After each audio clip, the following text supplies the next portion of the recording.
Breaking news, breaking weather, solving problems. Fox 23 News This Morning starts right now.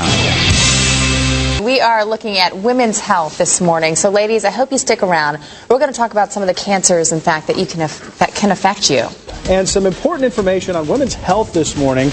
We have a doctor joining us to talk about cancers that affect women. Today, we are looking at women's health, a top concern for so many of us, especially women with cancer. This morning, we are joined by Dr. Simeon Jaggernauth. Thank you for coming in.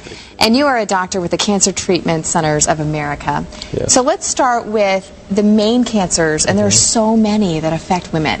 Yes, there are quite a few cancers, and when we look at cancer, we look at the prevalence of cancer in women, and you tend to see more breast cancer, lung cancer, colon cancer, ovarian cancer, and so on.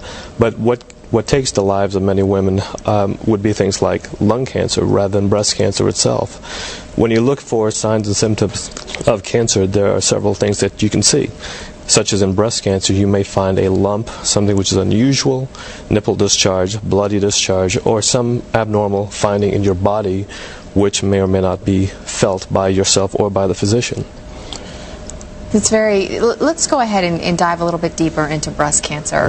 It's so scary because by now, unfortunately, every person probably knows somebody affected by breast cancer, whether it's a friend or a family member or a friend of a family member. And the thing I guess that strikes me so much is how young a woman can be that gets this. I mean, I've known of an 18-year-old that has gotten breast cancer. You normally think it's of older women. So many people in their 30s are now diagnosed with breast cancer. Yes, we don't understand why more young women are developing cancer, but we do see that the general tendency is for women in their postmenopausal age who tend to develop this. But the incidence is there. There is a significant degree of population that actually has breast cancer at an earlier age. However, the majority of patients do have cancer that shows up at a later age, but with appropriate screening, this can be found early enough and treated appropriately. When should you get a mammogram? Usually, the current recommendation is for at the age of 40, or if you have high-risk features in your family, such as mutations, such as a BRCA mutation, BRCA1, BRCA2, or if there's a strong family history or a high degree of suspicion, such as an abnormal physical finding or an abnormal test of some sort. Okay, let's go ahead and talk about ovarian cancers. What are the symptoms? Usually, the symptoms are very vague. It can range from anything from abdominal pain, discomfort, lower back pain, change in your bowel habits, and even changes in your menstruation cycles, or as well as your sexual habits.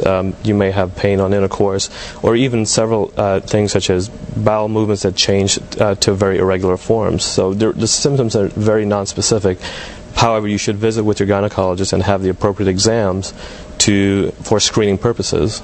How often? I mean, if you're ever getting any of these symptoms, because you don't want to be, overly cautious, and every time anything goes wrong, head over to the doctor, or do you?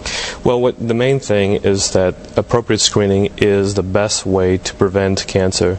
And if you have any type of symptoms that actually makes you very concerned, or you have a strong family history, then you should be a little more sensitive than most others. You're right, these symptoms are very nonspecific in nature, but with the guidance of your physician, you can find these cancers early enough, hopefully, to take care of them.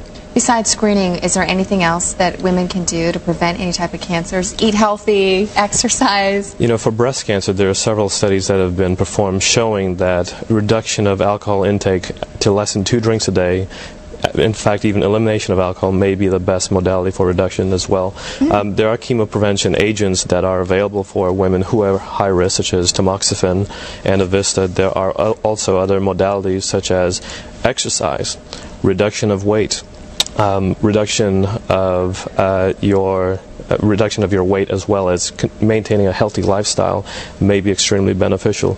Smoking is still an iffy issue, but when you think of the risks of reduction in cervical cancer as well as lung cancer, which more women die from lung cancer than breast cancer, then absolutely smoking will be very beneficial as well, reducing your smoking habits. Such a scary topic to tackle, but one that needs to stay in the forefront.